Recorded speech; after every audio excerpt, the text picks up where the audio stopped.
You're listening to an Anderson Entertainment production. This episode, we're locating the danger zone in FAB Facts. There's romance afoot in the jungle in the Randomiser. And we have director Samuel Clemens joining us for an interview. Oh, that's all coming up in Pod 193. Of the Gerry Anderson podcast. Action!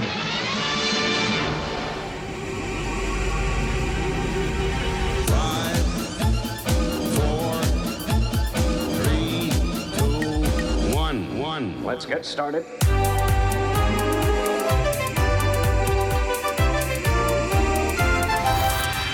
Let's go. Spectrum is green. The Gerry Anderson podcast with Jamie Anderson and Richard James.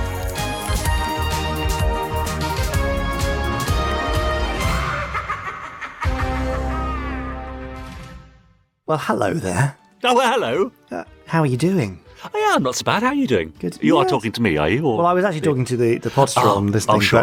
But, Okay, I'll wait.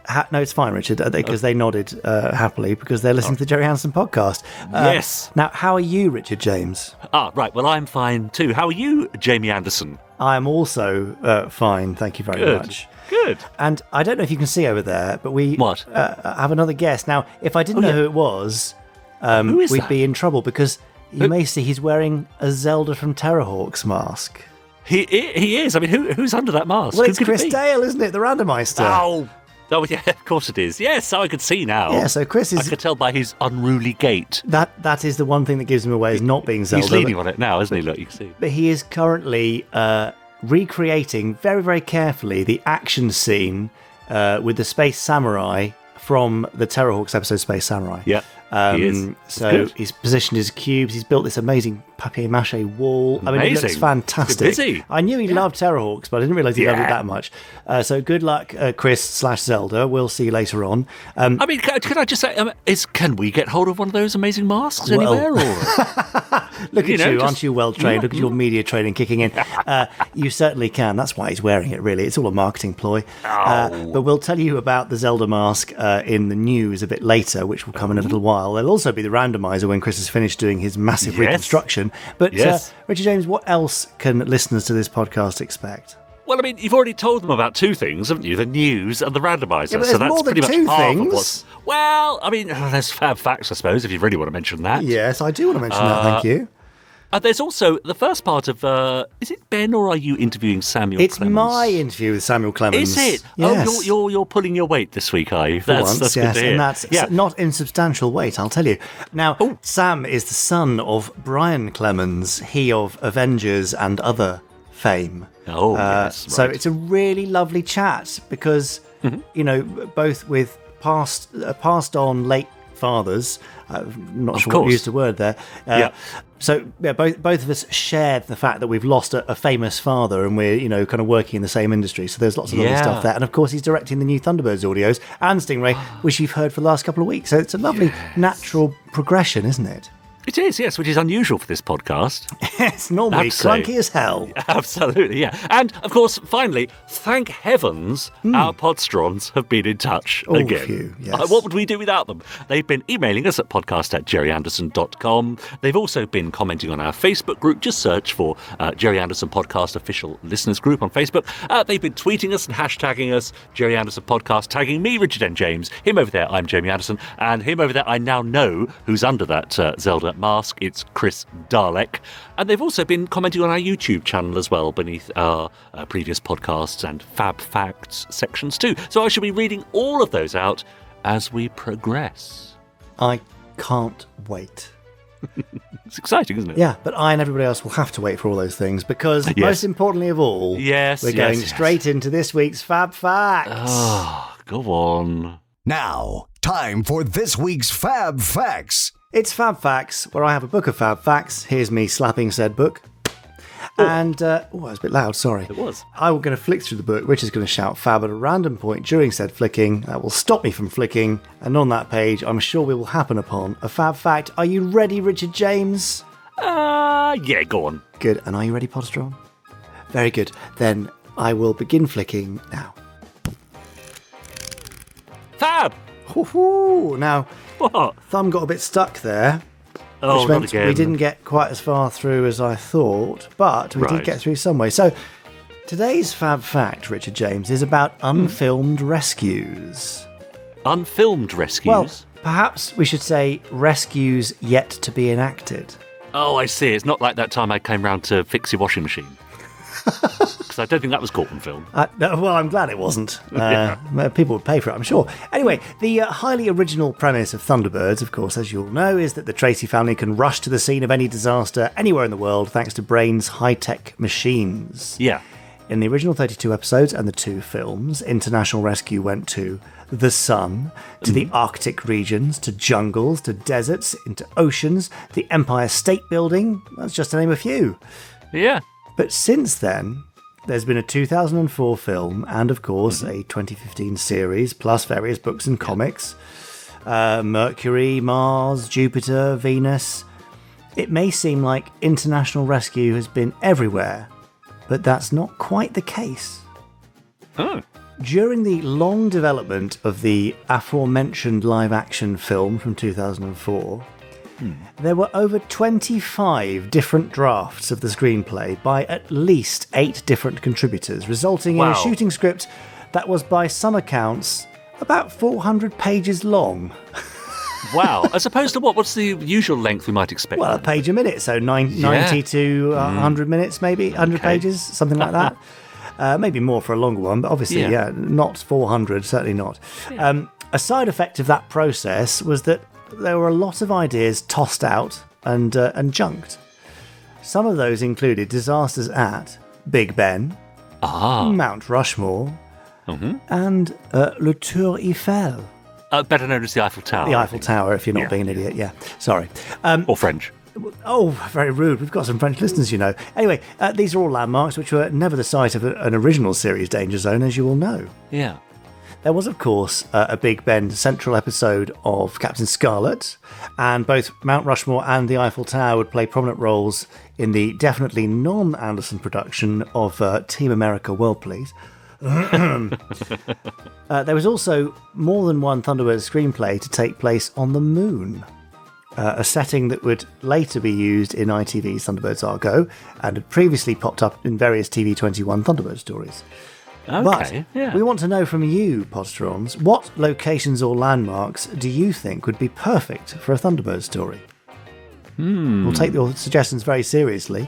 Obviously, you never know, they might turn up somewhere later on, but do send your ideas in to podcast@gerryanderson.com or pop them in the Podsterons Facebook group. Yes. At facebook.com/groups/Podsterons. Now, That's a nice one. I'm sure one of the original 2004 film precursor scripts Yeah. was a plot by the Hood to suck out the Earth's atmosphere and transfer it to the moon via some sort of Okay. a giant pipe, I believe. For any particular reason? Or just because he was the Hood? Nah, just for a bit of fun, really. I don't know. I think he wanted to live on the moon and, needed to borrow some there's atmosphere. no atmosphere. Yeah, fair As you enough. do. So, yeah, but I wonder if we had a complete list of every location and type of location, where the gaps would be. I'm sure Podsterons will have an idea, so do email us in and let us know your thoughts. Yeah, I mean, I've got a couple of ideas if you want me to share. Oh, go on then. Well, was there ever a rescue mounted at the Grand Canyon? See, that'd be quite dramatic. That would be great. I don't know. Most of my answers to this is now going to be, I don't know. Yeah, and what about the deepest hole in the world? Isn't there a man-made hole somewhere that's considered the deepest hole in the world? Oh, I'm not sure if probably. it's a mine or if it's an Is it- open-cast quarry or I I thought it don't was an know. Arctic Or an drilling Arctic thing. drilling thing. But it's like 8 centimetres wide, isn't it? So Oh, well. Yeah, but they're only puppets. even the puppets aren't going to fit down an 8 centimetre hole, Richard. But that'd be quite good, wouldn't it? The Yeah, deepest yeah. hole in the world. Oh, it'd be great. Yeah, no, you're some sort of very, very deep underground disaster. I mean, Gemini Force One Ghost Mine was set in a gold mine, and they are very, very deep down, huge distances, and very claustrophobic. So, yeah, that exists in Anderson canon.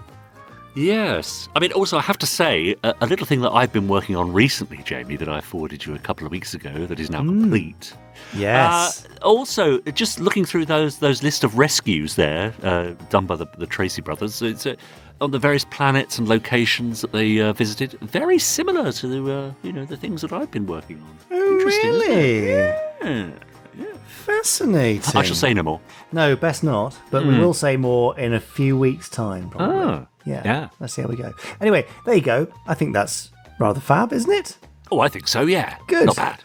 Then that brings us clunkily, as usual, to the end of this week's Rescue Facts! Yay! Brilliant. Of course it had to be, didn't it? Rescue Facts, yeah. I wonder what like our that. hit rate is on the end of those fab facts. Probably about 40%, do you think? Yeah, probably about the same as the hit rate for the actual facts themselves. Okay, move on. Thank you. Anyway, now look, I'm going to head on over to our email Postbag because we've had quite a few this week sent in to podcast@gerryanderson.com. There you go. This one's from Natasha, who said, "Hello, podcast people." I suspect that's you, me, and Chris.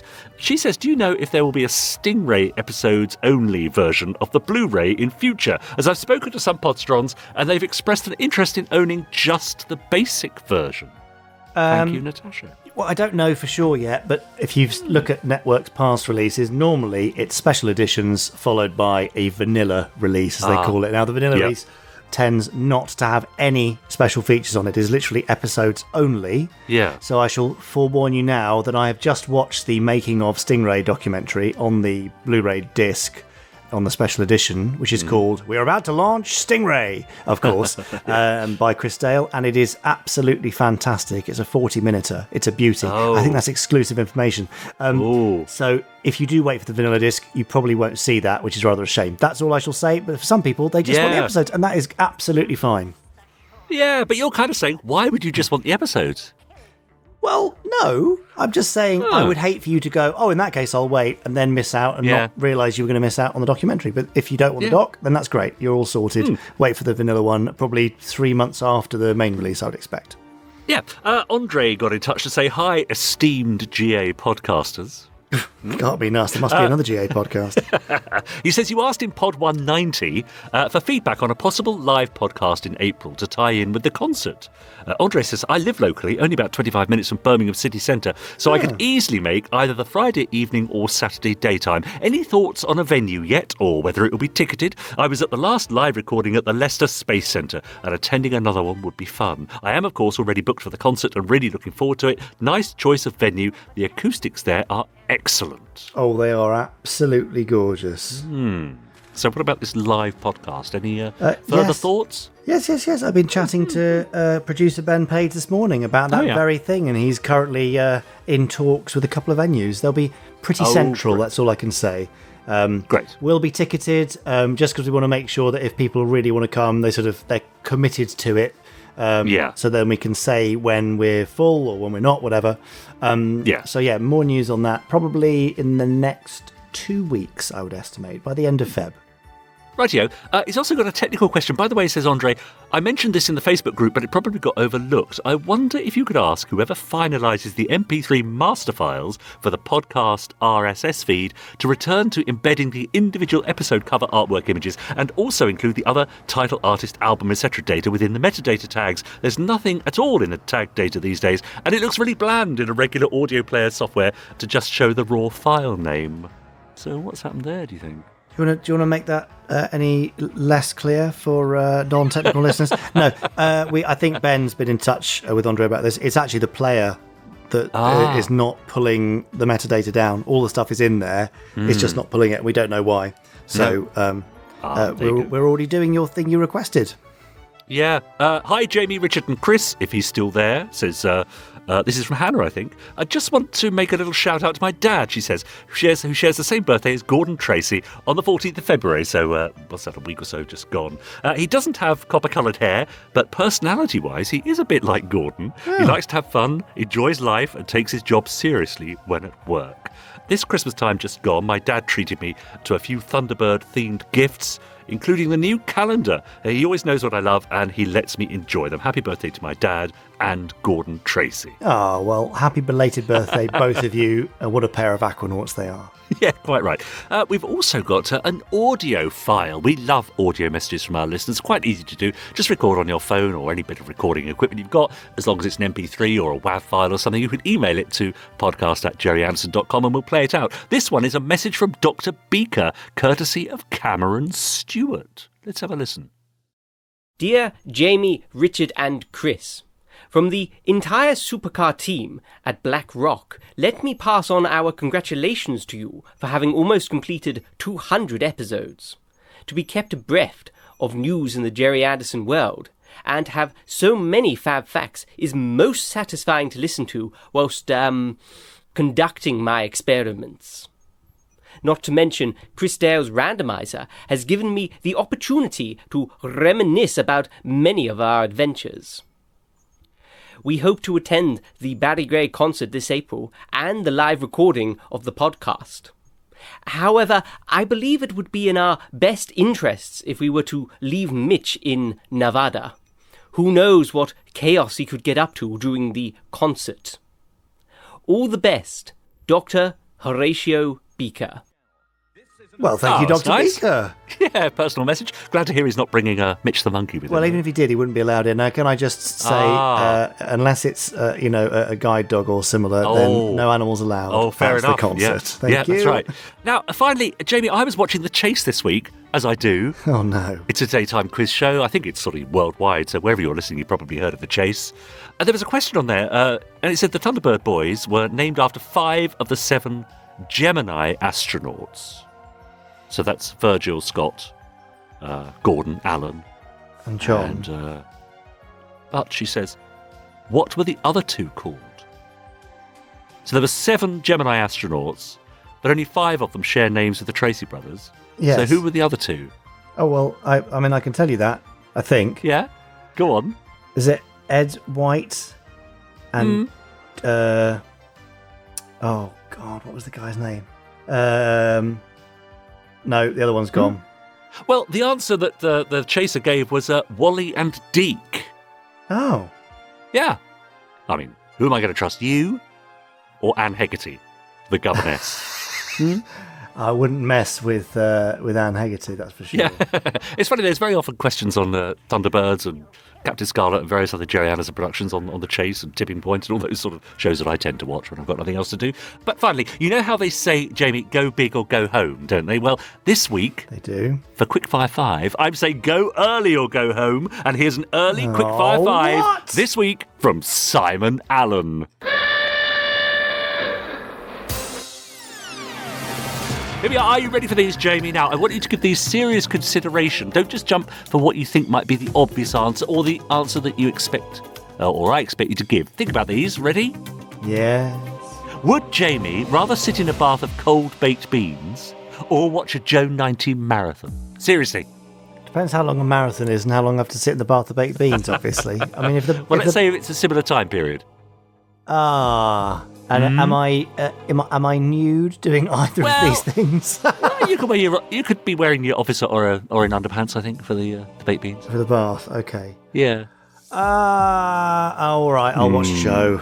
No! Would you rather go bog snorkeling or watch a Joe 90 marathon? Well, I've never been bog snorkeling. That sounds quite fun. Okay, all right.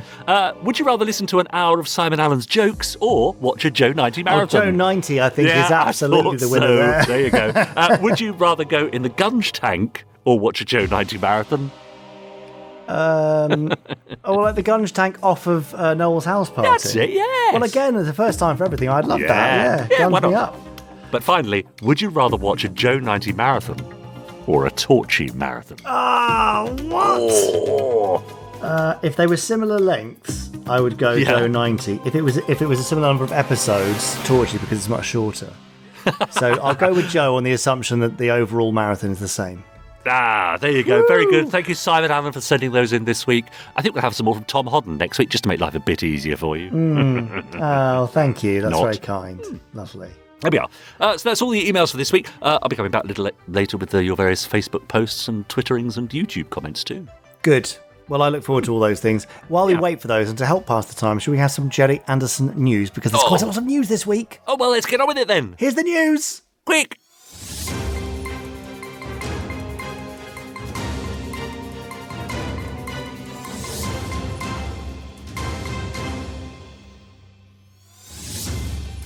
Richard James, Yes.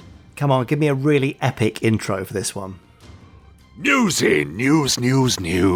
Oh, that was very Peter Dickinson.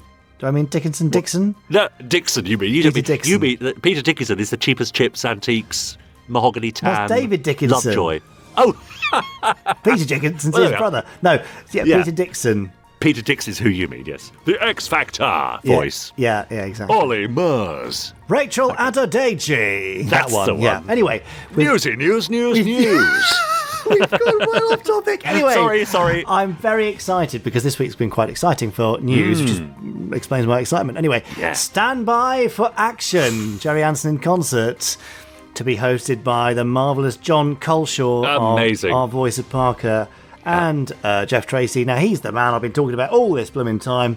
We've just been trying to sort of sort details out and fix everything up. So that's all very, very exciting. He's going to be brilliant. He's going to be at the VIP meet and greet, along with today's interviewee, actually, Sam Clemens, Richard James, I believe Chris Dale, probably Nick Briggs, Richard Harvey, Crispin Morell, and others. So Great. That's very exciting. Now, those names I've mentioned, Richard Harvey is conducting Standby for Action, Gerry Anderson in concert, and Crispin Morell is our guest pianist throughout the night.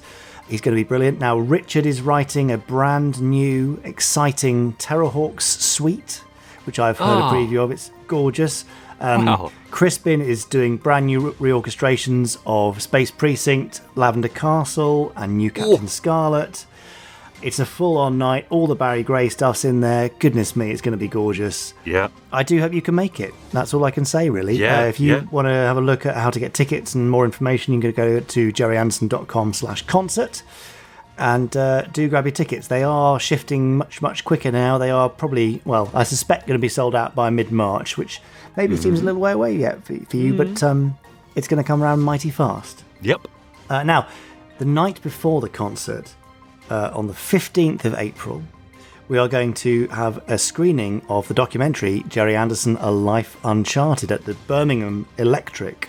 Now, that is the UK's oldest working cinema, so it feels like a great place to have a Gerry Anderson. Oh, yeah. And Great. that screening follows the global premiere at the BFI, that's the British Film Institute, for those of you not au fait with said three-letter acronym, the BFI South Bank. Tickets will go on sale for both of these events later this month. We will give you links and stuff across our social media. You may also have seen the poster online for the Gerry Anderson documentary, which I think is very sweet. Beautiful work by Marcus Stamps there. Really lovely stuff. I'm very excited. Now, the premiere at the BFI, there will be a Q&A afterwards with Ben, the director, and with me, so you can ask us any questions about what you've learned in the documentary. And trust me, you're going to learn a lot. You are going to walk away with a new appreciation for Gerry Anderson, a new appreciation for all Anderson productions, and you're going to be able to watch them afresh through a new lens, changing your view of them forever. And when I say changing, it's really kind of getting you into the, that's why that's there. Oh, now I understand this character dynamic. Oh, now I get why X, Y, Z. I'm not going to give you too many details, but it's very affecting, and I think you're going to deepen your connection with all things Anderson through this documentary, so I hope you'll come and see it. More national date locations to be announced.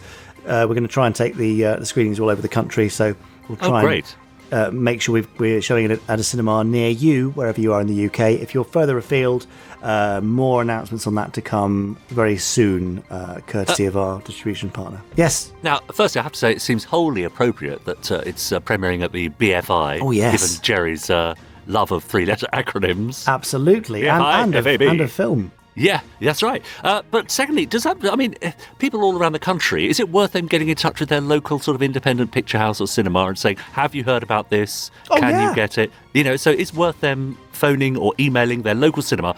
Probably not the bigger chains that we all know. No, but it's independent. We want to go and support independent cinema. That's right, so if you've got an independent near you where you'd like to see it, just give them a call. Tell them they can get rights from the Format Factory, or they can just email us at the podcast, to be honest. We'll get things sorted. So great. Yes, we'd love to come to a cinema near you. That's very exciting.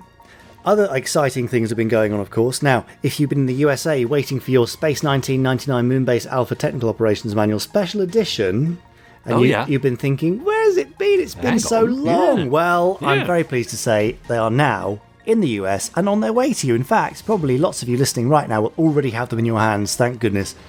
Great. I'm so sorry for the delay. What a disaster it's been. Everything in terms of logistics, shipping costs going up by over 200%.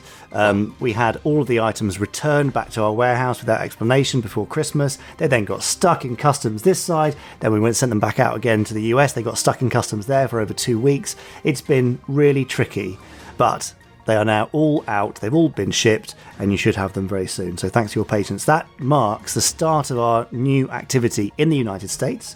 We've opened a fulfillment center in Ohio. So that means very shortly we will have a US-specific site or sitelet at shop.jerryanderson.com. You'll be redirected there if you're visiting from North America, and that will show you what's in stock at that warehouse, so you know that stuff will get to you more cost effectively and more quickly than ever before. Nice. So, well done. Yes, I'm very excited about that. So that includes special edition, not standard edition, Moonbase Alpha technical manuals, UFO anthologies, clothing, books, CDs, and more, which is probably in the air right this minute, I would say. Lovely. So that's very exciting. There's 3 new T-shirt designs out today, mix of Thunderbirds and Space 1999. So have a look at shop.jerryanderson.com for those. And also, finally, the reason why Chris Dale is prancing around in his Zelda mask doing this recreation, which looks beautiful, is that we have finally received the shipment of our Zelda masks, which were manufactured in China, which got stuck in the air freight disasters out there, and they're now here. They're great. I've got one here. I love it, I have to say. I was a bit worried it wasn't going to be a good enough likeness of Zelda, but I think it's absolutely great, and I've been wearing it around the house this morning. I'm sure you have. Yes, taking selfies. All those Zoom meetings you've been having. Yeah. Yes, well, it certainly makes them end more quickly. So there's only 300 of them. We're never going to make any more. It's a bit of a special one-off fun thing. They're $39.99, so for what they are, they're not terribly expensive, but they are great. A great way to scare your chums, or even just to leave in a box. Looks like you've got a head in a box in the house, which is very, very creepy. Nice. So there you go. There's Zelda. There's probably more stuff going on, but I think with all the concert and the documentary and all that sort of stuff, crikey, busy. That's enough, isn't it? So I need a breather. That is the end of this week's Gerry Anderson News. That was the news. More than enough news. More than enough news is a great summary. Isn't it? Yeah. Well, what a busy time. And, it's often said, isn't it? But there's been no better time to be a Gerry Anderson fan, really, in terms of seeing new material, finding out new stuff about Gerry himself, being able to gather at last together and enjoy concerts and cinemas, to download new audio adventures, to order new books. I mean, it's just... There's a plethora of stuff out there, isn't there? Yes, plethora. We need a more Anderson-esque word than plethora, but plethora will be a good placeholder. Yeah, great. Now, you're listening to the Gerry Anderson podcast. Please, subscribe to us. I mean, if you haven't, why not? Do it right now as you're listening to us. Just hit that little button there. Subscribe to us on whichever platform you're listening to us on. Leave us a lovely review or a rating. Let us know how we're doing. We might even read it out on a future podcast. And also, copy that link and post it on all your socials. I see Gary Hodgkinson does it every week on his Facebook stories, which is lovely. Let your friends know what you're listening to, and they might join in the fun too. Now, over on our Facebook group, a couple of our Podsterons are having a rather difficult time recently, and I know they won't mind me mentioning this. Stuart James Lusher, for example, said, "Morning, Podsterons. I thought I'd let everyone know I'm having a bit of a sad day today, as my granddad passed away 6 years ago on this day. But I'm going to listen to the next episode of the podcast right now. Love and hugs to you all." Well, straight back at you, Stuart, and I hope things are picking up a little bit. I'd also like to pay tribute to Luna, who does so much in the Facebook group and recently lost her dad. Now, I know the world of Gerry Anderson and the Podsterons means so much to you, Luna, and we all send you love and best wishes as well. But of course, whenever you're down, you can always rely on the Podsterons to run to the rescue. For example, this week, our moderator Louise asked, if you were a Gerry Anderson character, who would you be and why? Now, he's from China, it's Paul Hyder, said, Joe 90, I've got the glasses, I just need someone else's brainwaves. Lou Dean said, well, I'd be Captain Magenta, a bit slow, has cool sunglasses, and is only useful 10% of the time. Robert Pell suggested that he would be Commander Shaw because we share the same characteristics, overly protective of our daughters, grumpy, dogmatic, and all-round good guy. Steve Andy Rogers says he'd be Virgil, so we get to fly Thunderbird 2, but Laura Fishwick says Scott Tracy, so I get to fly Thunderbird 1. Peter Lippman says he'll be Zuni because he gets all the Martian delight. Polly Holt says Sistar because I'm a big ninny and can't control my wigs. Gary Hodgkinson says a background character who's an Eagle pilot on Alpha. That way, okay, the job's a bit mundane because you don't get the dangerous missions, but on the upside, you don't get the dangerous missions, which I think is fair enough. I commented, I'd be Officer Orin because he gets all the best lines, even though I wouldn't say them myself. Nice. Now, yeah, did you... Well, you know I'm a big fan of Wordle, Jamie. This is a sort of internet craze that swept the planet over the last 3 or 4 weeks. Yes. And there was an Anderson version this week. I don't know if anyone saw that on the official Anderson Twitter account. Yes. And a Wordle, perhaps you could call it, or Andle. And Wordle. And Durdle's good. Anyway, I posted it on the Facebook group as well to see how people would do. Tom Hodden got it eventually. Trevor Knight got it in 2. James Johnson got it in 3, but boy, it made him think. Martin Smiggy Smith got it on the last one, but Steve Andy Rogers got it in 1. Took me a while, I have to say. Yes, yeah. Well, I have to admit to that being my selection. Yeah.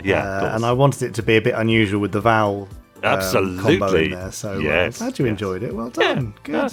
Now, Ian Stevens has been having a tough time, but in order to cheer himself up, he said, I purchased a new gaming PC, but I'd love to put a Gerry Anderson desktop paper on it. But I'm struggling to find anything decent online. Has anyone got one? And if so, where can you get it? I looked on the Gerry Anderson store, but I can't find anything there. It's not something they do. Maybe it's an idea for Jamie and Richard to think about. Would be really happy to pay for a really cool 4K wallpaper. Wow. Now, that's a thought, isn't it? Yeah, digital downloads of all sorts potentially. Yeah. It's an interesting one. Maybe. Yeah. Chris Thompson put him in touch with all his various creations online that he was happy for him to download. Maybe some official ones on the website would be a good thing to consider. Pen Quiller says, I treated myself to the Thunderbirds Peril in Peru CD for Christmas, but held off listening to it until I was ready to start this project. So I'm now using it to keep me entertained while I work on restoring the doll's house that my dad made for me and my sister when we were small. It's appropriate because Thaden was probably writing the book at about the same time. Oh, nice. It's sweet, isn't it? Brilliant. All sorts going on as usual on our Facebook group, quizzes and streams and people showing their artworks. I think Roger Smith is keeping us up to date with his various model making and so on. Always worth a look. Just head on over to facebook.com/groups/Podsterons. Answer a few questions. You'll be let in. You can join the other, I think, 778, I think, at the last count. People having an enormous amount of fun every day of the week. Brilliant. Yeah. Yes, do go and join it. One of the friendliest places on Facebook. Or possibly on the entire internet, I would say. Yeah, you could well be right. Or in the world. Yeah. All right, in the universe. Oh, curses. Yeah, One-upped me. I win. Okay. Would you like some interview, Richard James? Oh, not just some interview. I'd like an interview, or at least perhaps a third of an interview, or a half of an interview, depending on what you've got for me. All right, I'll promise you a half of an interview. Okay, that's half an entire length, not just half of the conversation is in one side. Sure. This conversation is with Samuel Clemens. I call him Sam through this. I did check at the beginning just to make sure if it was okay, because, but it's his professional name is Samuel Clemens. Fair enough. Yes. So he is an actor, a writer, a director, and a producer. Probably best known to Anderson fans currently as the director of the audio productions like Terror from the Stars and Thunderbirds Peril in Peru and Stingray Operation Ice Cap and Monster from the Deep. And my dogs are getting excited. So is that what it is? Okay. Eric, there's the Monster from the Deep, funnily enough. Yes, yeah, talk of the devil. Eric, shush. Anyway, while I control the dogs... Barely. You're going to get to know Sam, who is the son of Avengers creator Brian Clemens. He was involved in all sorts of 60s television, and I'll let you listen to that now while I control the Monster from the Deep. Over to Sam. Down, boy. Down.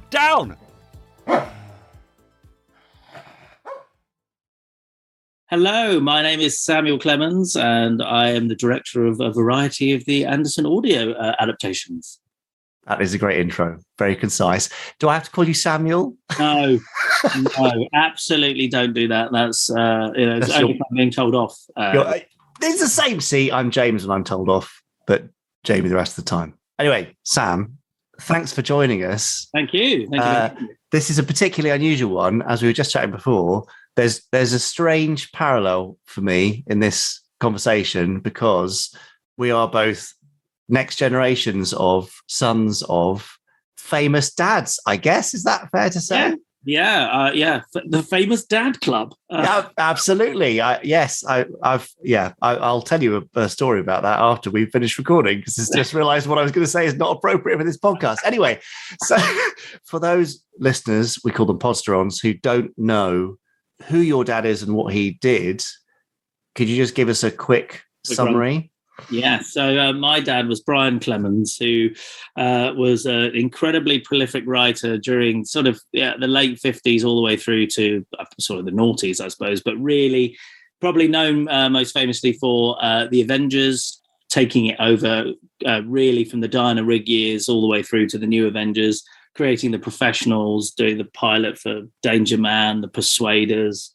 He literally wrote for almost every single one of those 60s TV sort of espionage shows, apart from The Saint, because they were filming at the same time on the same lot as the Avengers. So they knew each other. He knew Roger Moore and Patrick Macnee. They were good friends and all that stuff. But he didn't get a chance to write for that, or Doctor Who either. So but he pretty much had a hand in so many different scripts and ideas, and it's been nice recently. I've been directing Tom Baker, who was in Golden Voyage of Sinbad, which Dad wrote. So that was kind of fun. As amazing, a nice circular piece to come back to and talk to Tom about that. But producer, only directed once for Hammer Horror. But his output. I'm still discovering things. I'm still discovering things that he's written or in the archives. So there's an enormous output. Yes. Quite incredible. And you've just reminded me, this is, again, not really for a podcast, but I'm saying it anyway. I've got some material to pass on to you, I think, from the John Huff archive. Brilliant. Yeah, it's all these connections and threads. Now, I don't actually know the answer to this, and you may not know either. Did our dad's paths ever cross, or did they manage to avoid each other entirely despite being so kind of ITC and 60s cult connected? I don't know, but I should imagine they would have at some point. I can't imagine that they wouldn't have done. They were sort of completely at the same time. Yeah. My mum might know, actually. I should ask her and see if she knows, because she used to sort of work as Dad's secretary at the time. Yeah. She was working in the studio, so she may know the answer to that. Also, as we're slowly going through the archive, which is taking an age. Yes, I understand that. We're discovering lots of bits of correspondence. So maybe we might find something if we do. I found a letter the other day, which was to his agent, and he said, "I'd really like to write a Doctor Who. Could you get me in?" And I was like, what? That would have been amazing. So I had no idea about that. So that was cool. So, we're finding lots of interesting pieces as we go through. Obviously, everything is on paper. Of course. We've got to digitize it all. So, all analog. Well, I absolutely feel your pain. I'm still scanning stuff, all these years later. So it's. I might talk to you about that afterwards, and maybe you give me some advice and tips about it. Well, yes, this amazing scanner behind me is a huge help, I have to say. Anyway, let's see. We're gonna keep going away from podcast worthy stuff, but who cares? So, just from a kind of growing up perspective, I'm interested because, again, growing up with that building awareness of the famous father and the father's output. How was that for you? And I might cut across you with any parallels and stuff, but I think obviously, when you're a kid, you don't know any different until you do, someone sort of, you start realizing, dad's in the film and television industry, and all the other kids down to not in that industry, and they seem to be quite interested in that, and so that this is something that's slightly, maybe different or special or something, I don't know. But, when I was growing up, all his friends that would come over for dinner and stuff. And I suppose that's why I was thinking about this recently, why I end up directing. I trained as an actor, and I'm still obviously work as an actor as well. But why I've moved into directing, when we used to have dinners and things, and we'd have, people like, Ray Austin coming over, the director and stunt performer, and John Huff and Bob Hughes. They'll all be directors or writers, Richard Harris. Joanna Lumley, and you're like, this is, looking back on it, that's absolutely mental. But it is very weird. Yeah, not a normal childhood, Sam. No. But at the time, I remember, we'd sort of sit at the table and you go, can I get down and go and, watch a movie or something, or go and do my own thing? My brother might do that because he was a little bit younger than me, but I would sit there and I'd sort of listen, and I would sort of listen to their stories and all their banter, and sort of, I suppose, ended up hanging out with the adults a bit more than maybe you might do at that age. I don't know, but I felt like I could, and they were all from different walks of life, and I always felt I could sort of jump in and talk to people from different areas, and I was learning. I think that was the other thing, was that I just didn't realise that my dad was giving me an enormous education in film and television, just by proxy of being his son, and by watching things that he wanted to show us, and we'd want to show him. We had a regular kind of, I'd show him a movie, he'd show us something or whatever, and and it was kind of cool. And so we'd go from things like, back in the day, like Terminator 2, for example, wanting to show Dad that, and he was a huge fan of the first one, to him showing me Harold Lloyd, so it would be so opposite or so far in history, in terms of film history. Yeah. But, it was just a lot of fun. So, yeah, growing up with him was just, he was, he had such a vivid imagination. And I think sort of has mentioned him as being an ideas man. He just had so many. I'll give you a very quick example. The last one that we made is a short film called Surgery, which is quite a rough little short. It's on our my company, Take the Shot Films. It's on our YouTube channel if anyone wants to watch it. But be warned, it's pretty rough. But we wanted to make a little horror because we were going to do a feature at the time, and we wanted to prove that we could do it. And so we were like, well, it'd probably be a good idea to do a short. And we were going to shoot it around where our family home was, or is still, where they shot Noon Doomsday, one of the episodes with Tara King. So we thought it'd have a bit of filmic history. And anyway, we were like, we need an idea. And he was like, okay. And literally 20 seconds, and he pitched an idea. And that's amazing. 80% of that idea is what is the film. He just was continually, absorbing. He'd read all the newspapers in the morning. He just was a reader. And I think it's because he was a child of the war, and they out of school. I think his mum and dad sort of said, right, they pulled him out about 14 because of the Blitz, and were like, if we're going to die, we're going to die together. So, and I suppose his creative imagination was sparked by his Uncle Horry, who's got his middle name, Shez, who would just come back and dump, huge swaths of books at his feet. And they could be things from like literally engineering manuals to, Treasure Island. Yeah. That he would just consume. He read so quickly. So I think he would always pick things that he liked from different stories and mesh them together. And also being a child of the war. And I think that's what's interesting about writers of that period as well, is that there were really only about 30 writers that created the whole television industry of that period. Yeah. And they were all jumping around each other's, Terry Nation, Dennis Spooner, all Richard Harris, plethora that I'm forgetting, obviously. But not having the visual medium as much, and living in your imagination through the written word and through the radio. Yes. And being a total, I suppose, a reaction against the horrors of World War II, this whole world of escapism and this sort of lighter, populist entertainment, I think, was born. And I think we're going through something quite similar now, where, shows like, for example, Ted Lasso is incredibly popular because it's very positive. And I think we are in a similar place with this. And I don't think at the time maybe all this material was as revered or was revered. I think it was thought of as a bit of, fodder or, a bit of fluff in a lot of ways, isn't it, I suppose. But when you look back, you kind of go, they really created so much iconography, all these writers, it's just incredible. And I think that so much of that is to do with the sparking of their imagination by the written word and by radio. It's amazing listening to you talk about it, because obviously we're in the final throes of the documentary together now about Dad's life and the war era, the inspiring figure in their lives. The sort of sensory deprivation sounds a bit harsh, but to some degree, the deprivation and the desire to climb away from that and find something different and brighter. It's such a direct parallel, really, with Dad's experience. So amazing, isn't it? It's just so amazing. It's great that so much positivity came out of that. So when you're absorbing all that through osmosis and kind of being surrounded by the exciting stuff, just a casual dinner with Joanna Lumley and all that sort of stuff, as you do, Sam, perfectly normal. Is that kind of generated in you the desire to I don't want to say follow in his footsteps necessarily, but to go down a similar path?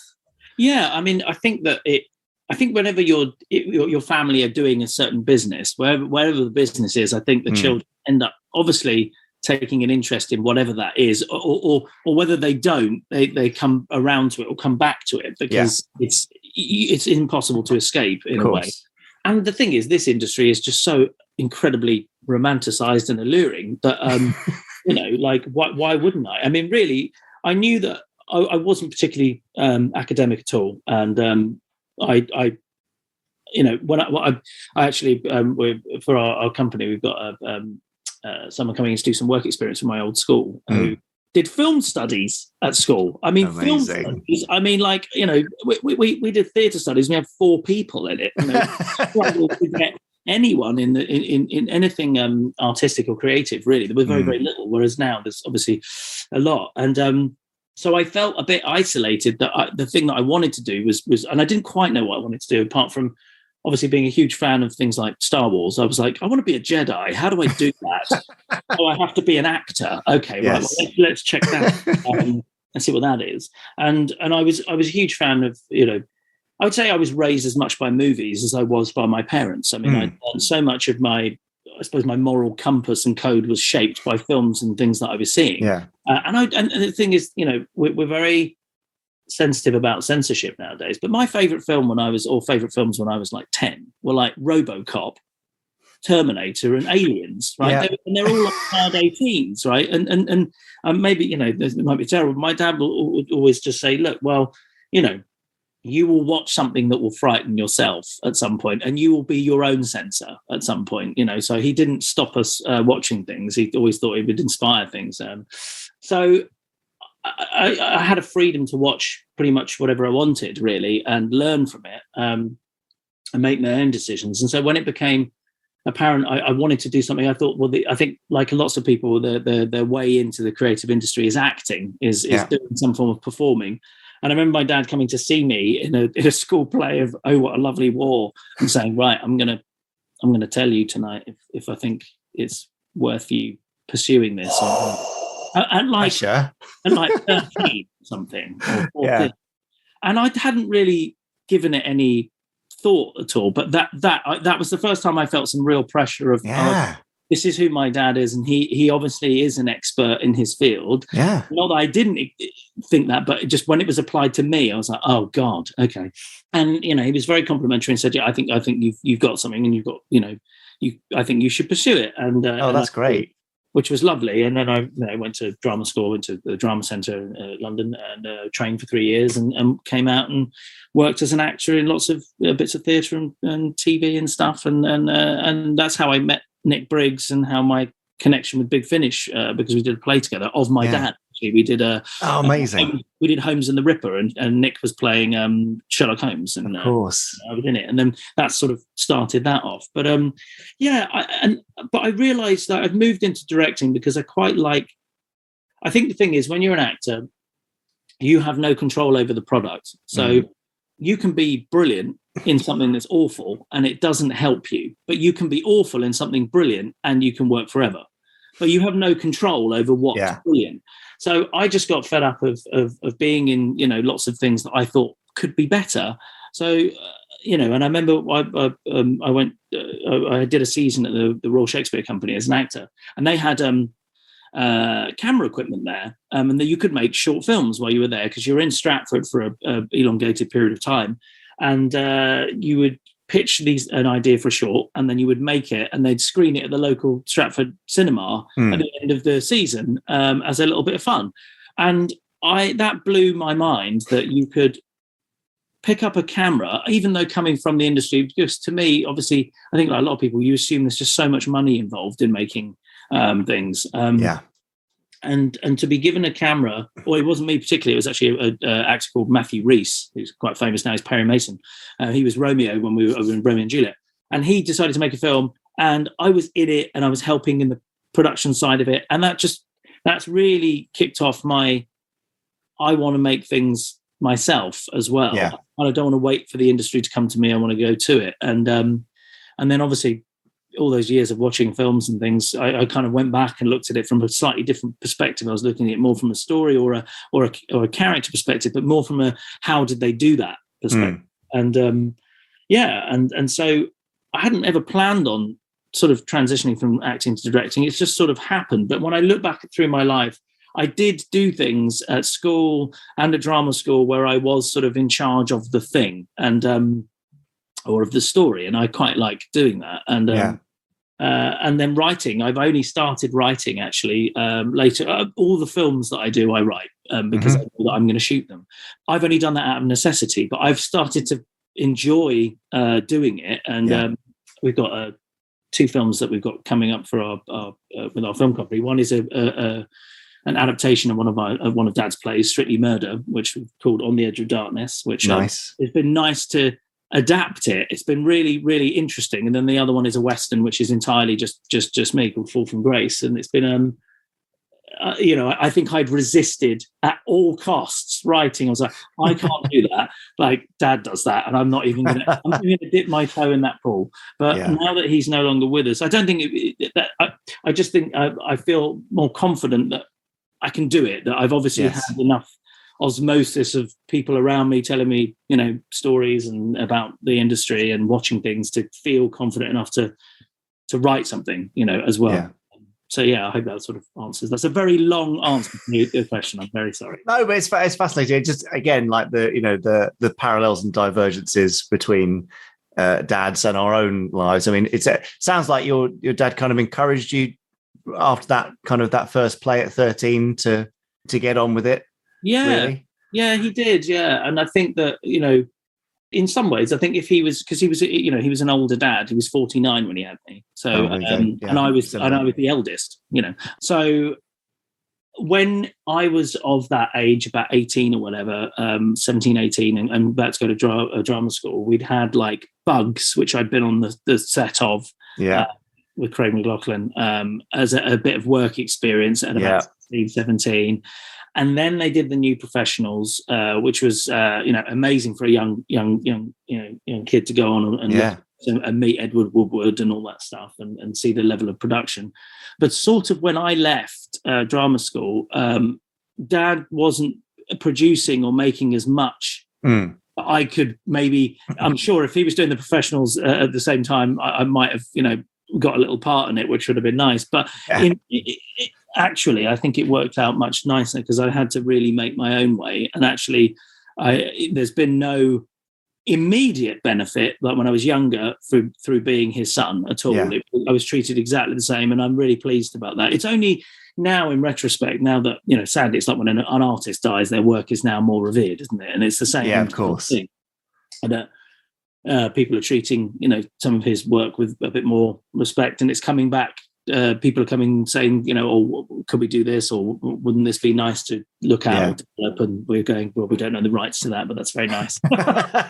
Yes, I'm very familiar with that line, Sam. But so it's an interesting place to be, because I if he was younger, I may have sort of had more of a foot in the door, which I think the younger me would have wanted enormously, but the older me, I think, has benefited much more through that not being the case and having to carve my own career out. And I think I might not be directing if that had been the case. Yeah, actually, I would say that's very similar. So where our divergence is, at 13, you've got something, you should go and do that thing. I got, don't go into the career, it's full of unmentionables, and if you try and get in, I'm going to make sure every door's slammed in your face. You've got to go do something else, was Dad's view. But then I went off and did very different things, and then still came back, and it's the same. There's been zero direct door opening but actually there's a great benefit to that, because you kind of, I don't know, you work harder, smarter, better for it. It's a very different approach to just being handed in. So, and the thing is, I suppose, I mean, I should imagine, particularly for you, you can hear your dad in probably all of them. I should imagine, all Thunderbird, Stingray, everything like that. You can just, so it's there is something, I don't know, I feel this when I do his plays or watch the Avengers or something. There's just, I sort of feel like I'm still with him a little bit, and I'm learning a little bit more now with a wiser head on. I can hear him, and I can hear his humour and what his voice is in it, and what he's maybe taking the mickey out of here or something, which is great fun. So I sort of always feel like he's around. So I think it's, coming back to, for example, like, you're the custodian of the whole of the Anderson world, whereas, Big Finish now, I'm producing the Avengers, and that's been so nice to come back to it. And it feels nice to come back to it, because I sort of feel like I can hear him a little bit. Yes. Yeah. It is a very, very strange thing. They are there every day. Whereas I guess a lot of people, when they lose their dads or whatever, then they're not there, and there's no sign of them. So we're very lucky in that way, I think, to that's have them being ever present. That's people ask me about it, and I don't think I can go through an entire day without his name coming up or some reference to him. And I think that if you're not in the industry, maybe that wouldn't be quite so much the case, or if you didn't have someone that was as revered as a father or mother. It might not be in your consciousness as much. So it's hard. You sort of can't, you're not allowed to, not that you want to forget them, but you can't.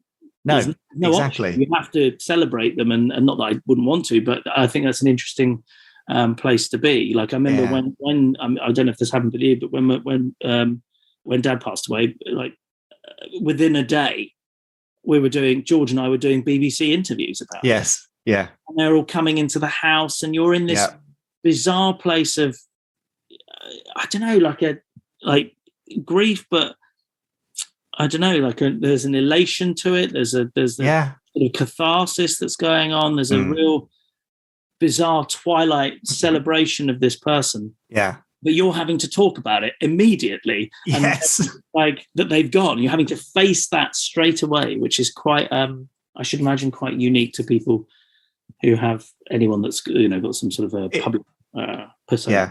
That's it, isn't it? But again, it's like when you're a kid growing up with a dad like that, it's normal because you don't know anything else. And I suppose for this, it's normal, but it's actually quite abnormal. Yeah, I certainly remember that the evening of Dad's passing, doing a Skype interview with Sky News at 6:30 in the evening, and that seems so weird now. I mean, yeah, very, very, very strange. Anyway, it's lovely. The famous dad's angle is kind of cool, but I'm afraid I must steer this slightly away from yours to mine. Sorry. So I want to know, Sam, about your earliest Anderson connection, because you've mentioned watching RoboCop, Terminator, again, which are funny enough, they're things that I watched with Dad when I was far too young to be watching those things. But in terms of the television side, what and when were your first exposures to Anderson? I think what's interesting, when I've really been thinking about what was my first memory of Thunderbirds, and it would have been Thunderbirds, and it was that I remember. Yeah. Dad came home with a toy or a couple of toys of Thunderbirds, Thunderbird 1 and Thunderbird 2, and I was like, "These are so cool! What are these?" And I didn't know that they were connected to a series, and I used to play with them without any attachment to the series. That's cool. To begin with, I just like, these are these cool spaceships and rockets, and they're really great. And then only slowly, I can't remember what channel they were on, but they were introduced to me when I was quite young, I think, on television. I can't remember which one. You'll probably know exactly when it was aired. But I remember seeing Thunderbirds and then equating Thunderbird 1 and Thunderbird, that's what they're from. Oh my God. And oh my God, it blew my mind. And I loved, because my mum, for some reason, she had quite a few like maquette puppet things that she used to play with. She was a little girl, and she kept them upstairs in like a like pristine, and I'd always go up and sort of like want to play with them because I thought they were so interesting that you could bring these things to life. And I was a bit rubbish with them, obviously, but was not bad. But I'm looking at Thunderbirds. That was sort of, the realization that this thing can become this and transcends all of the wires and everything. And the story was so fantastic and like absorbing and on such a huge scale. And when I look at them now, because I would only catch bits or episodes. I wasn't regularly watching them. It was sort of whenever I saw them. Whenever they were on, they would suck me in, and I'd watch the whole thing every single time. But watching them now is what I find so interesting. Is just the scope of them. Looking at them as a filmmaker, just how complex and difficult, and how much skill was involved, and just how big they are in scope, and how many movies have stolen sequences just directly from them. Yes, lots of lifts. We're just going to take that and do that with the real big crafts. And just not really realizing that, and now realizing obviously that lots of filmmakers we would just terminate, like James Cameron obviously was a huge fan, I should imagine, and Christopher Nolan and all people that we are popular now. So that was really my was the toys, was the first, the Thunderbird 1, Thunderbird 2. I had those. I think I still have them. Amazing. To hell probably by the sun, but I do have an old toy box, and we've just not thrown with He-Man and Thundercats and Star Wars and nice, it's all in there. So that's very, very cool that they came with the toys. So that probably would have been BBC Two in the early 90s then, would it have been for you? Yeah, something like that. But we also, it could have been also at my nan's, because, and maybe my dad as well, because we used to, we were the children of the VHS, where we just record everything that's on TV, and then like you're just, and we watch that again and again. And I'm pretty sure at my nan's, and this would have been when I was quite young, I would think, that it's sandwiched in between something like Half a Sixpence the musical and something else was the Thunderbirds. So I'm pretty sure that would have also been the case as well. But there would have been one earlier from TV. Yeah, it was exactly the same for me. Was that I never really saw them in any order. Dad would just record them from TV. That was the same, I should imagine, as anyone else. In the whatever quality they were in. But I love that on the one hand that you've got RoboCop and Terminator, on the other hand you've got musical and Thunderbirds. It's quite a broad spectrum of it is. Exposure they love musicals, so a lot of the musicals, and then Pavarotti, and it's just I think we just liked the industry and like and all the stories, irrespective of what genre they were in. A good engaging show is a good engaging show. Lovely chat. Lovely Sam. More next week. I hope you enjoyed the sort of the dad chat. It's kind of unavoidable. Yes, of course. It's interesting. We're sort of both in the same area in some ways. So that's right. Anyway, if you want to see what Sam is up to, go to taketheshotfilms.com and you can find most of his stuff there. Oh, nice. Or Josh Twain on Twitter. Ah, okay. Yeah, go and find him there. So more Sam next week and other exciting interviewees in the pipeline. But for now, I might hand back to my colleague, Richard James. Oh, fair enough. Great. Well, we'll look forward to the second part of that interview next week. But in the meantime, over on Twitter, Alan J. Porter hashtagged us Gerry Anderson Podcast to say, it's a good end to the workday when your final Zoom call of the day concludes with comparing UFO T-shirts and talking about skydiver models. These are very important work meetings going on there. Essential.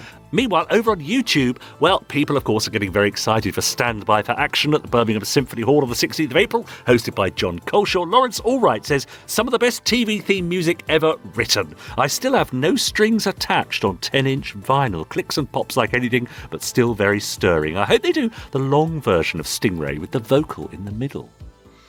Jamie? Actually, to be honest, I'm not quite sure currently.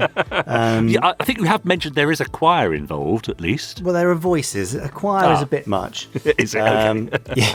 Yes, but we've got some vocalists in there. So, yes, Nice. more to be confirmed soon.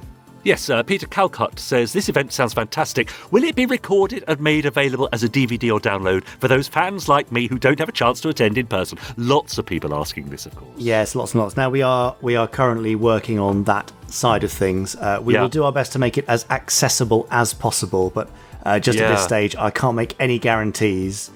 No, a lot of hoops to jump through, I would think, with rights and so on. You wouldn't believe how complicated it is, but obviously we don't want to just do this once and see the sound lost forever as it passes. That's right. So we'll be doing what we can. Yeah. Marcus Blackwell says, I kind of want a regular Broadway-style musical too one day. Imagine that. Gerry Anderson the musical. Well, you'd be doing Gerry Anderson on Ice if it was up to you, wouldn't you? So Exactly, that's right. Anthony Plum says, just booked my tickets. I got VIP seat C21, which he thought was quite appropriate. Isn't that great? Absolutely. Yeah, Ian Dealey says, great to hear another fantastic audio excerpt, this time from Stingray in our last podcast. I think Jules DeYoung does a great job as Atlanta Shaw. The late brilliant. Lois Maxwell would be proud of her. PWOR. Yeah. That's nice, isn't it? I do Well love done, her Atlanta. It's gorgeous. Yeah. Simon Cressy has an idea for you. He says, for next year's calendar, the explosions of Gerry Anderson. Have a community input in ranking the best explosions, so all the shows will get a fair whack at the rankings, and keep December as number one, and keep it secret so people have to get the calendar to find out what number one was. This is the only podcast I listen to. I can't wait for Standby for Action. My parents got me the tickets as a birthday present, as the 16th of April is my spawning day, which is a nice way of putting it, isn't it? Nice. There we go. Yeah, all for now, I think. I've got some more comments on our last FAB Fact, but I'll read those out after the randomiser, I think. Oh, really? You're saving the best for last, are you? Yeah, that's right, as ever. Well, we start with the best, might as well finish with the best. Okay, fine. Well, I think it is probably time for that randomiser then, isn't it? Oh, yeah, hang on. definitely. I mean, if Chris is ready. No, What? look, Hey? Chris has just walked in. What the? If that's Chris, Then who's the... that's...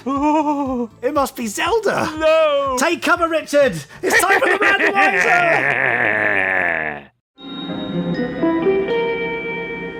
Very interesting. It's a wonderful system. Oh, well, thank you, Dr. Kernitz. I'm glad you're impressed. As a fellow electronics expert, I thought you might appreciate taking a look. Yes. There is one thing. Oh, yes? Could I see it in operation? Oh, certainly. Yes, I'm sure you can figure out how to work it. Well, let's get on with it. Switch on the primary circuits. That's it. That's all there is to it. I knew this system was the envy of the world, and now I see why. It's incredible. Well, yes, but it all depends on whether it gives us a good episode. I am certain it will. Well, let's see. What were you hoping to see from this, Doctor? Would it be possible to see an Angel launch? Well, maybe not an Angel launch. I can do you a supercar launch. Magnificent. Shortly followed by an even more exciting crash landing. A truly wonderful sight. Indeed. Here's supercar. Good.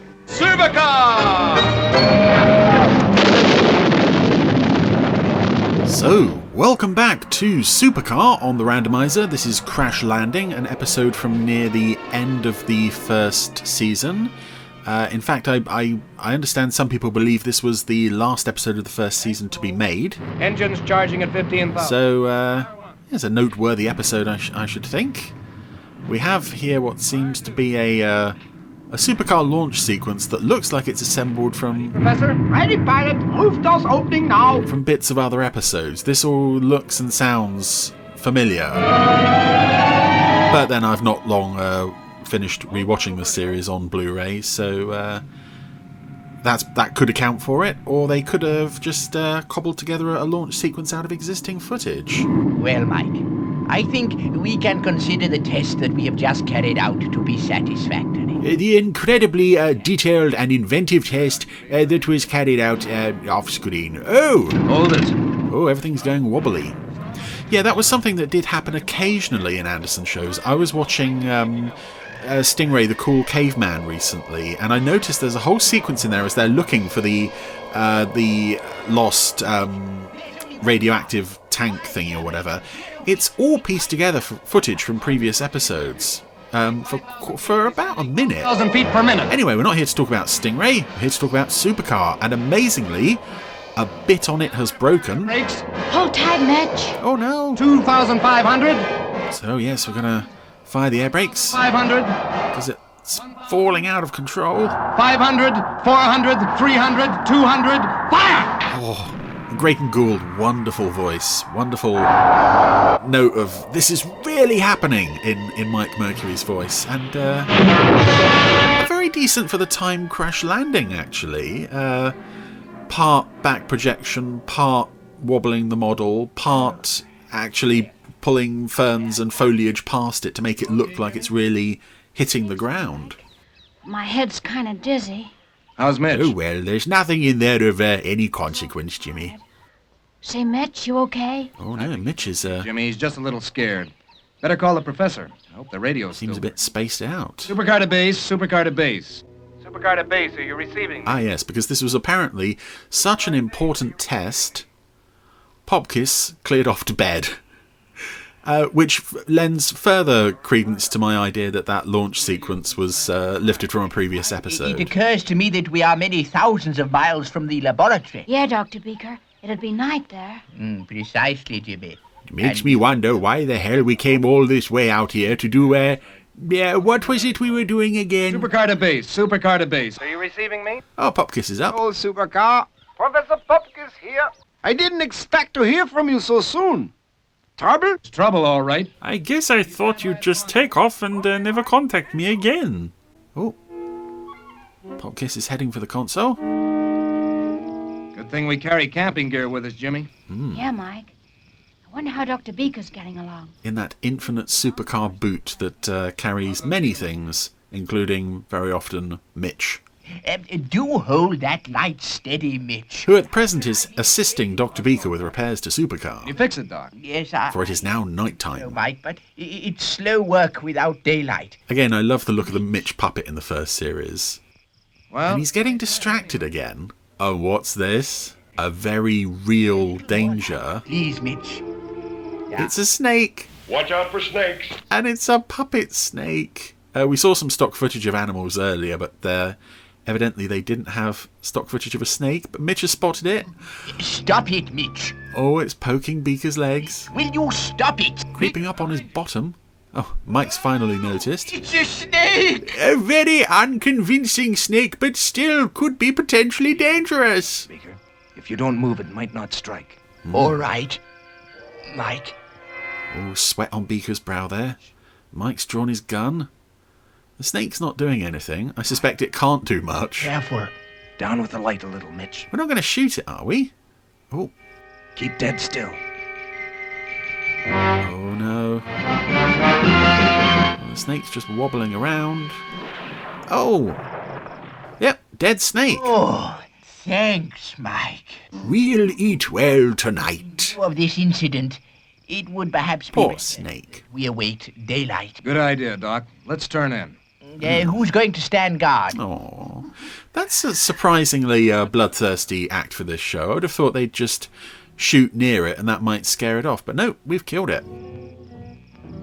Poor Mr. Snake. Anyway, it's later. Everyone's gone to bed. And Mitch is the man on guard with a big stick. Worried about Mitch. Do you think he'll be okay out there keeping guard? Now, you must remember, Jimmy. Mitch is at home in the jungle. And we gave him a big stick. I hope so. Good night, Dr. Beaker. Good night, Jimmy. Beaker's already got his head down. Sure am glad that snake didn't bite Dr. Beaker. On the bum. I also like with this show when Beaker is leaning over repairing Supercar, which happens a few times, and the puppet has just got no bottom. There's just nothing between the very thin stomach and the very thin legs. Anyway, our man on guard has gone to sleep. Help! There's a snake on my bed! Mike! What's the matter? What do you mean? And this is a fun sort of running gag through this episode of... sheets are all over... Beaker, that's my foot! well, firstly, I really like the dialogue here. The shots of all the characters in disarray. But yeah, just the shot of outside of the... I guess it must just have been a floor puppeteer putting their fist through the bottom of the tent and just bashing it around. guess I was just dreaming. Oh my goodness, why do we even give you oxygen? Gee, I'm sorry. Shut up. Well, everyone's gone back to sleep. Or will try to, as Jimmy has ruined things yet again. But it woke Mitch up, and he's going to have a bit of a hunt round. As Beaker says, it's familiar territory to him. Oh, but something's watching him.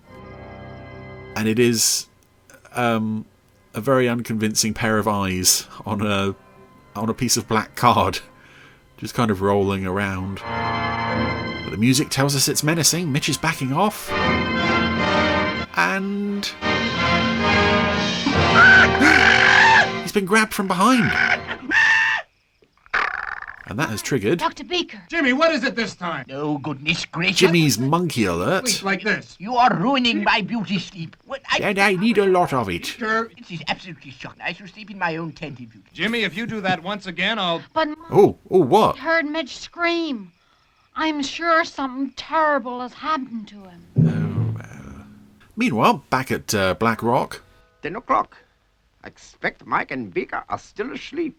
Dawn is only just about breaking where they are. Popkiss has made him a lovely breakfast spread. Good cook, Popkiss. Yes, I'm really going to enjoy this. Supercar to base. Oh, is this the episode where he keeps cooking himself food and Oh. gets called away? Oh. Happy, jolly, stock music. I guess it's stock music. It doesn't sound Barry Gray. It's the console half the night, and now no breakfast. Supercar workshop. Black Popkiss is peeved. Mercury calling. Are you receiving me? Hello, Mike. Receiving you loud and clear. Oh, hello, Professor. Hey, we've lost Mitch. Jimmy and I are going to search for him. Oh, that's great news. Which one is Mitch again? Gonna try and find something to eat, too. We haven't got any supplies left, and we're getting kind of hungry. You still have Jimmy. How you feel? Dr. Beaker, Oh, poor Popkiss. you carry on with Supercar while we're away. I'm just coming, Mike. I was looking for my hat. I can't find it anywhere. Well, never mind the hat, Doc. Let's get going. Yes, you've got your bow tie on. That's really all you need. And this is a nice jungle set in this episode. And this is something the Super Mario Nation shows did quite well. Jungle settings. The series Supercar specifically had already done one in Amazonian Adventure. And there must have been several other episodes where... What is Beaker wearing? He just wrapped a towel around his head. That's interesting. Yes, where they really just pull in trees and bits of foliage. But if you get enough of it in front of the camera, not only does it look convincing because it's real, you can create a nice sense of geography. Unfortunately, or perhaps, realistically, we are surrounded by a lot of stock footage of animals. And there's Beaker's non-existent bum again. Oh. Satisfactory. Most satisfactory. Mike, Ooh.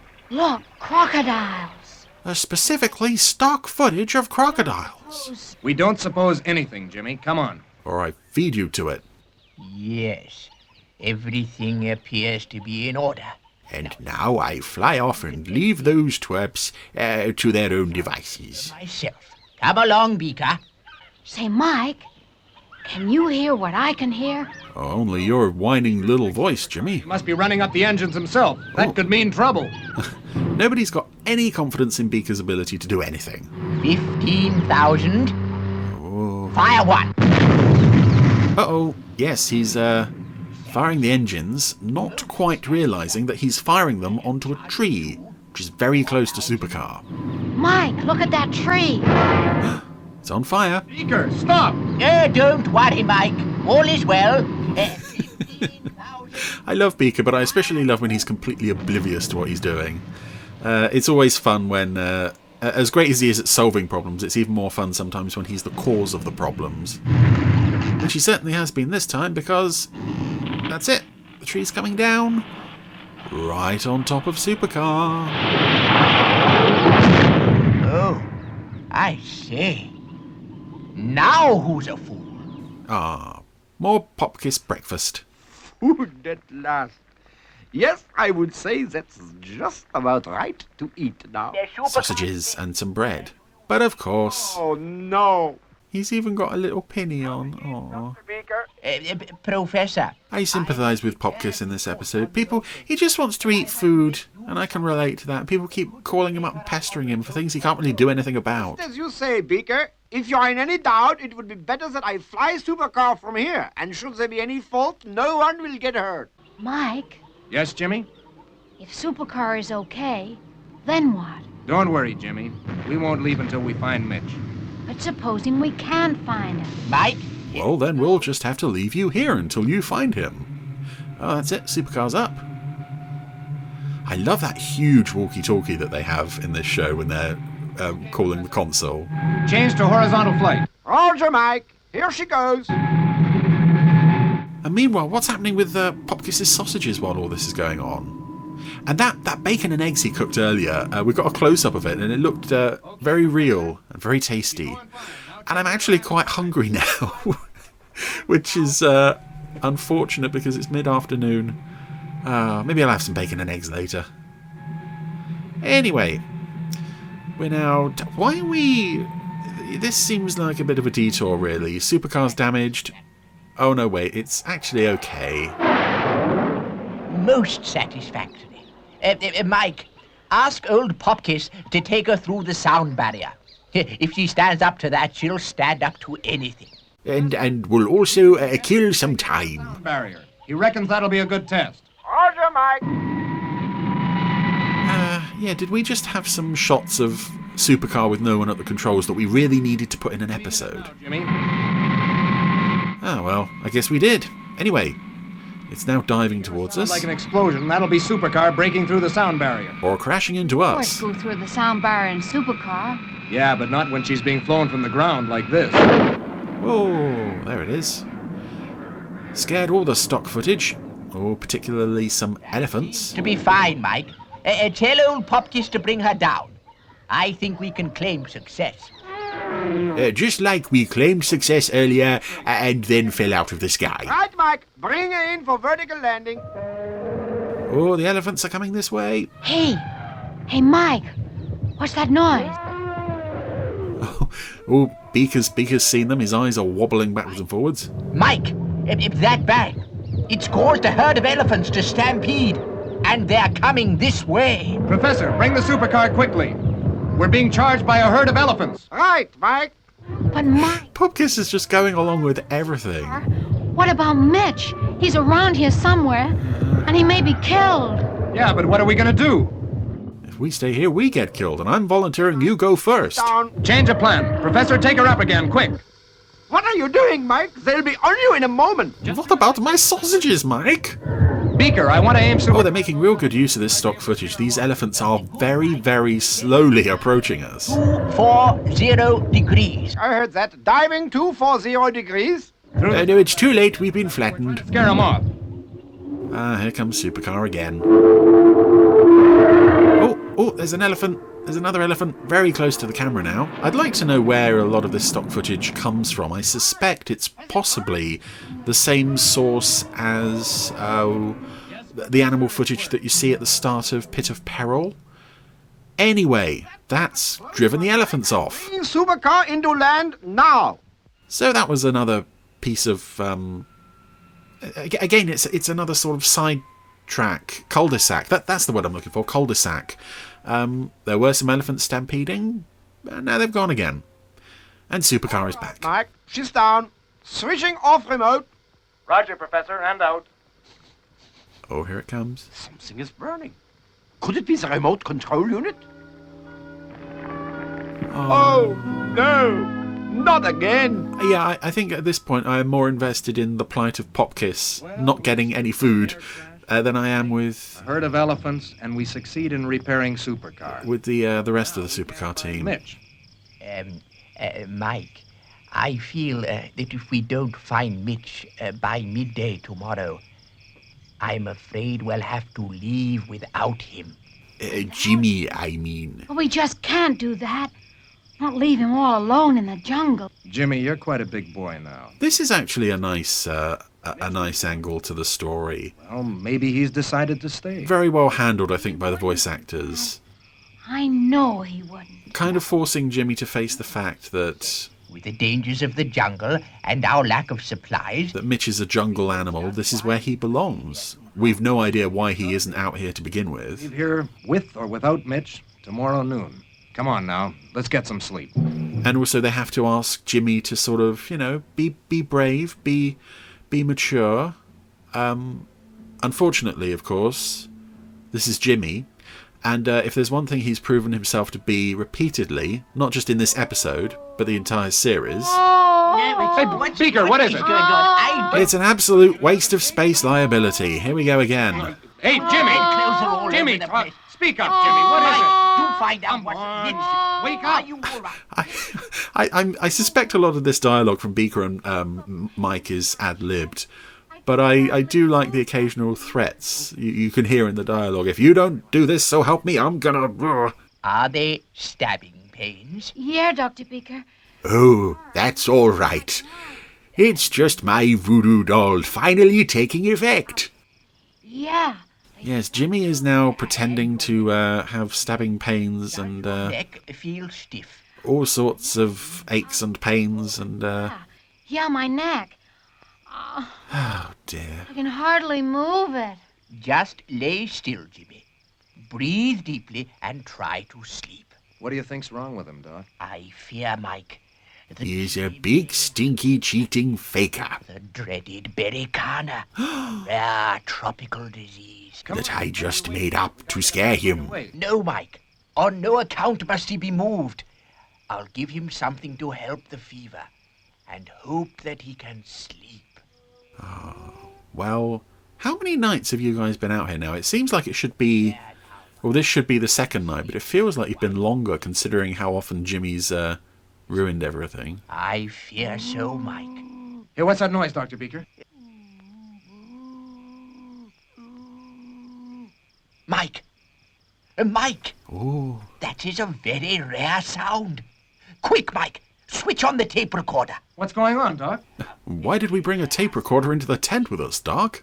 Monkey mating call. Look, Doc, the only monkey we're interested in right now is Mitch. Yes, this is coming up on an interesting element of the story, which we'll talk about when we actually reach it. Could well be. Meanwhile, Jimmy rest and don't get is wide awake. Dr. Beaker, I'm okay. I just want to find Mitch, that's all. You're going to stay right and he's about to confess his remember, and you're not leaving this tent. His naughty behavior. Oh, Mike, I guess I'll have to tell you. I'm not sick at all. I was just pretending. Pretending? I just couldn't leave him behind. Pass me the gun, Mike. It's time we put him down. I can't believe that Jimmy actually got away with that. Naughty. Mike and I will go out and look for Mitch. And you, Jimmy... Yeah, Dr. Beaker. You better come with us. We need someone to walk up front to absorb any gunfire or spears or snake bites. And you would seem ideal for the purpose, my dear fellow.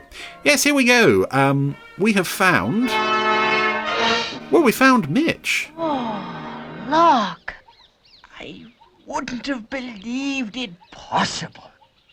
Finding a young lady in the jungle. Yes. Pretty cute, too. Come on. Mike, you've been away from human women for far too long. Go and meet one. Yes, Mitch is reclining in a hammock, smoking a cigar and being tended to by a lady monkey. Now, this brings me to a fairly significant point, I feel, a fairly significant question. And I'm going to try and word this as tactfully and delicately as I can, because I'm aware this is a family podcast and I have no wish to lower the tone. Mitch, am I glad to see you?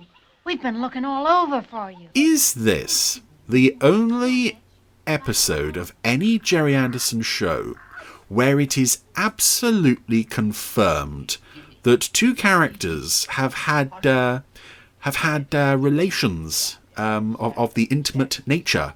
Because we know earlier that was the monkey mating call, and there's Mitch the next morning, reclining and being tended to by his lovely lady. And I genuinely think this absolutely is the only episode where that is confirmed to have happened.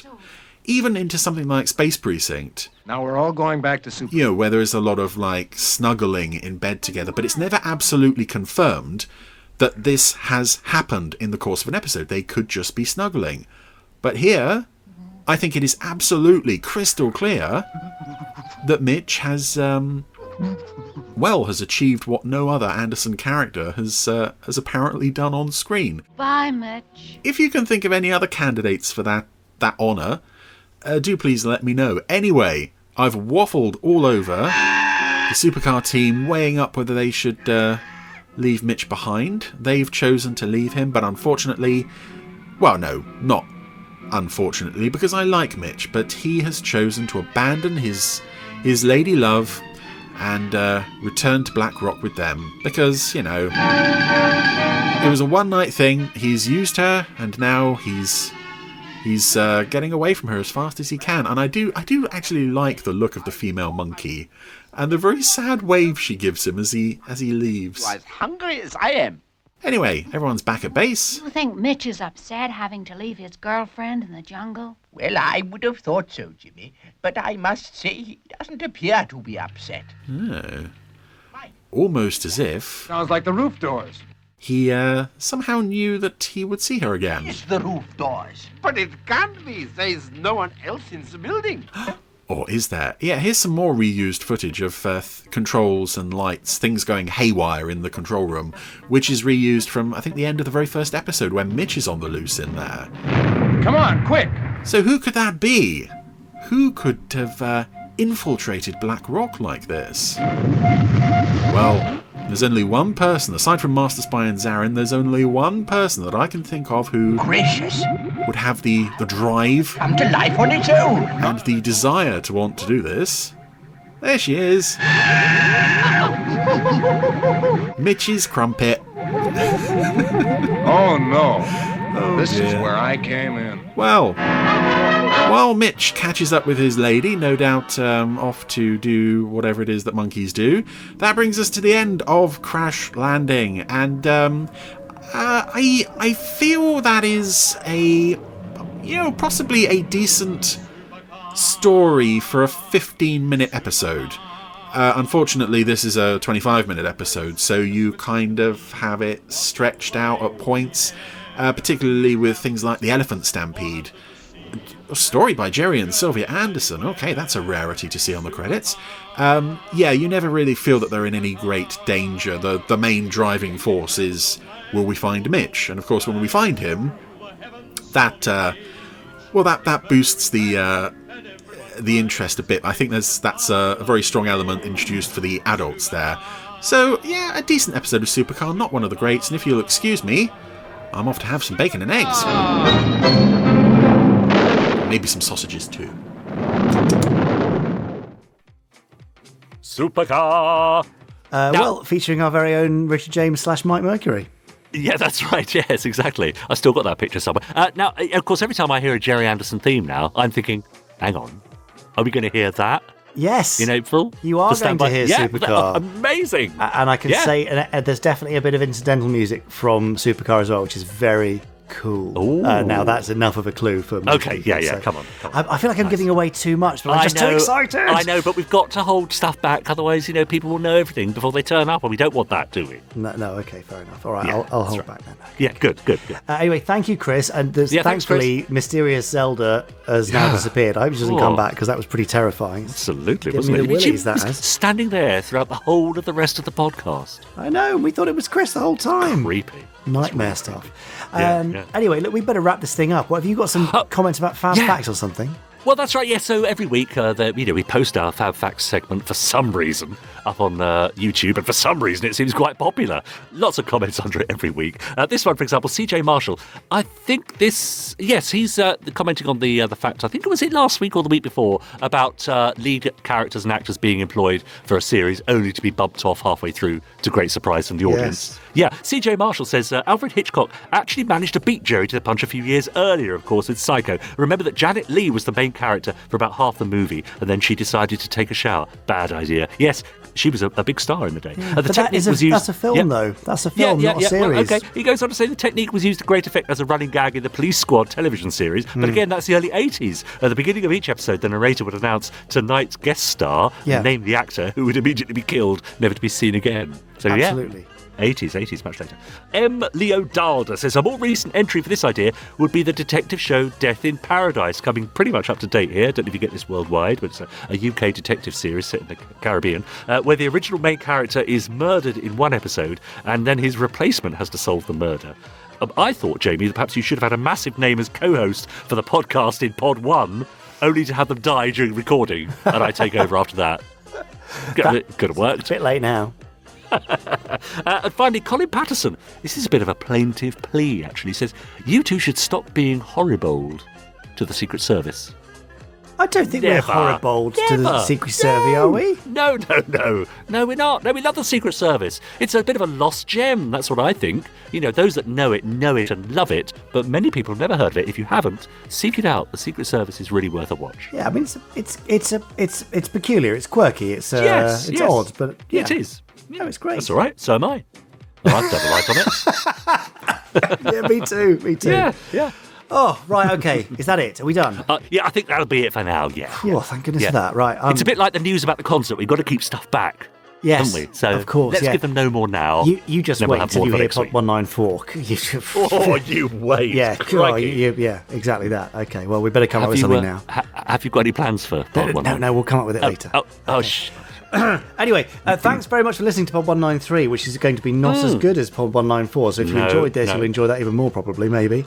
And we'll see you next week, Podsteron.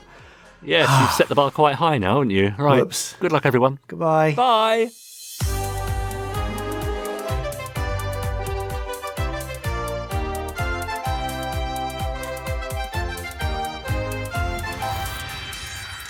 Stage 1 complete. Let's go.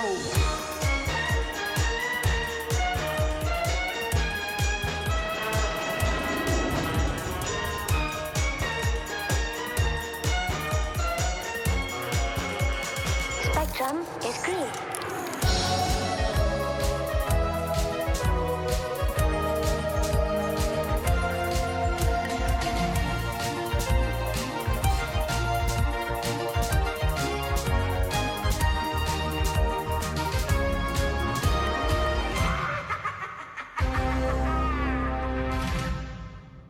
Yeah, what would be a real shock twist for this podcast?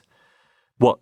A shock twist? What, for 194 or for 193? The shock twist. For all I think the shock twist. It's like now is we decide it's a halfway point, and it's like the equivalent of killing the main star. Oh, well, that's easy. We get rid of FAB Fact. That was me thinking you'd have a serious idea. I'd be perfectly serious. And would be a serious creative contributor to this podcast, Richard. But no, he's got to go for me FAB Facts. You know that's not why I'm here, Jake. Straight in the FAB Facts. How rude. Ouch. Sorry. Well, I'm wounded. But yeah. But another shock twist? I don't know. How about this? A shock twist would be, from now on, Chris Dale does the entirety of the podcast, except we do the randomizer. Amazing. Okay, done. I'll get a call straight onto his agent. Absolutely. Maybe that was his agent earlier on. Oh, that would explain a lot. Yeah. Okay, maybe I won't certainly ask explain his how agent. he got a bigger fee than me. That makes sudden sense now, doesn't it? Okay, well I'll put a call in, and if I'm not here next week, then negotiations didn't go well. No, good luck with that. Okay, bye. Bye. You have been listening to the Gerry Anderson Podcast. Wasn't it fun?